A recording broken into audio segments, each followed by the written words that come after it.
प्रेरणादायक कहानी। खरगोश की चतुराई। किसी घने वन में एक बहुत बड़ा शेर रहता था। वह रोज शिकार पर निकलता और एक ही नहीं, दो नहीं, कई कई जानवरों का काम तमाम देता। जंगल के जानवर डरने लगे कि अगर शेर इसी तरह शिकार करता रहा तो एक दिन ऐसा आएगा कि जंगल में कोई भी जानवर नहीं बचेगा। सारे जंगल में सनसनी फैल गई। शेर को रोकने के लिए कोई न कोई उपाय करना जरूरी था। एक दिन जंगल के सारे जानवर इकट्ठा हुए और इस प्रश्न पर विचार करने लगे। अंत में उन्होंने तय किया कि वे सब शेर के पास जाकर उनसे इस बारे में बात करें। दूसरे दिन जानवरों के एक दल शेर के पास पहुंचा। उनके अपनी ओर आते देख शेर घबरा गया और उसने गरज कर पूछा, क्या बात है, तुम सब यहाँ क्यों आ रहे हो? जानवर दल के नेता ने कहा, महाराज, हम आपके पास निवेदन करने आए हैं। आप राजा हैं और हम आपकी प्रजा। जब आप शिकार करने निकलते हैं तो बहुत जानवर मार डालते हैं। आप सबको खा भी नहीं पाते। इस तरह से हमारी संख्या कम होती जा रही है। अगर ऐसा ही होता रहा तो कुछ ही दिनों में जंगल में आपके सिवाय और कोई भी नहीं बचेगा। प्रजा के बिना राजा भी कैसे रह सकता है? यदि हम सभी मर जाएंगे तो आप भी राजा नहीं रहेंगे। हम चाहते हैं कि आप सदा हमारे राजा बने रहें। आपसे हमारी विनती है कि आप अपने घर पर ही रहा करें। हर रोज स्वयं आपके खाने के लिए एक जानवर भेज दिया करेंगे।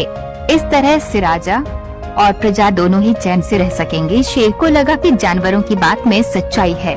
उसने पल भर सोचा, फिर बोला, अच्छी बात नहीं है, मैं तुम्हारे सुझाव को मान लेता हूँ, लेकिन याद रखना, अगर किसी भी दिन तुमने मेरे खाने के लिए पूरा भोजन नहीं भेजा तो मैं जितने जानवर चाहूँगा मार डालूंगा। जानवरों के पास तो और कोई चारा नहीं, इसलिए उन्होंने शेर की शर्त मान ली और अपने अपने घर चले गए।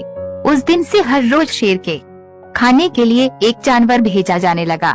इसके लिए जंगल में रहने वाले सब जानवरों में से एक एक जानवर बारी बारी से चुना जाता था। कुछ दिन बाद खरगोशों की बारी भी आ गई। शेर के भोजन के लिए एक नन्हे से खरगोश को चुना गया। वह खरगोश जितना छोटा था उतना ही चतुर भी था। उसने सोचा, बेकार में शेर के हाथों मरना मूर्खता है। अपनी जान बचाने का कोई न कोई उपाय अवश्य करना चाहिए और हो सके तो कोई ऐसी तरकीब ढूंढनी चाहिए जिसे सभी को इस मुसीबत से सदा के लिए छुटकारा मिल जाए। आखिर उसने एक तरकीब सोच ही निकाली। खरगोश धीरे धीरे आराम से शेर के घर की ओर चल पड़ा। जब वो शेर के पास पहुंचा तो बहुत देर हो चुकी थी। भूख के मारे शेर का बुरा हाल हो रहा था। जब उसने सिर्फ एक छोटे से खरगोश को अपनी ओर आते देखा तो गुस्से से बौखला उठा और गरज कर बोला, किसने तुम्हें भेजा है? एक तो पिद्दी जैसे हो, दूसरे इतनी देर से आ रहे हो। जिन बेवकूफों ने तुम्हें भेजा है, मैं उन सबको ठीक करूँगा। एक का काम तमाम न किया तो मेरा नाम भी शेर नहीं। नन्हे खरगोश ने आदर से जमीन तक झुककर, महाराज, अगर आप कृपा करके मेरी बात सुन ले तो मुझे या और जानवरों को दोष नहीं देंगे।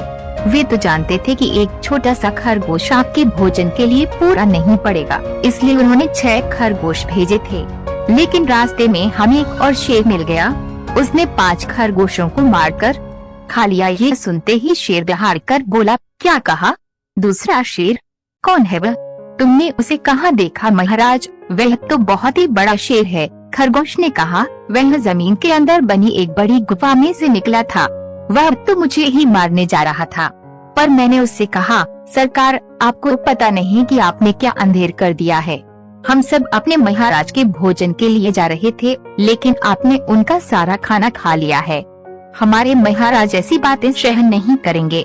वे जरूर ही यहाँ आकर आपको मार डालेंगे। इस पर उसने पूछा, कौन है तुम्हारा राजा? मैंने जवाब दिया, हमारा राजा जंगल का सबसे बड़ा शेर है। महाराज, मेरे ऐसा कहते ही वह गुस्से से लाल पीला होकर बोला, बेवकूफ, इस जंगल का राजा सिर्फ मैं हूँ।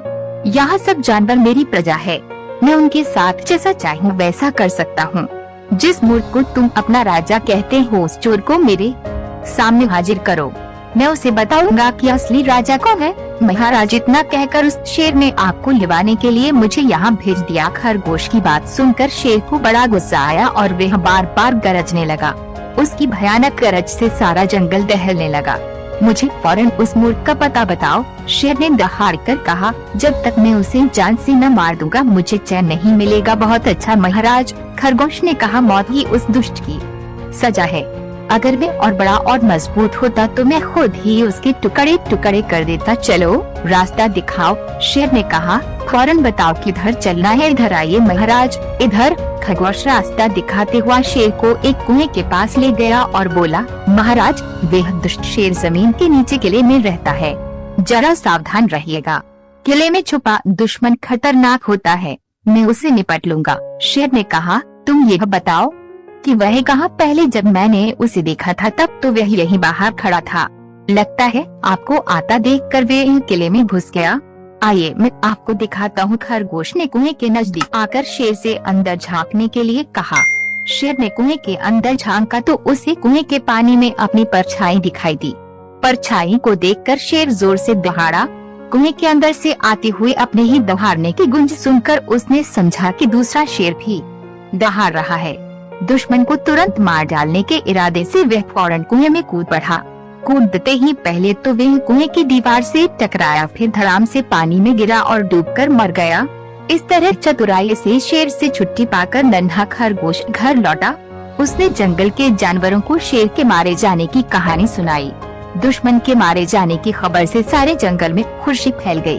जंगल के सभी जानवर खरगोश की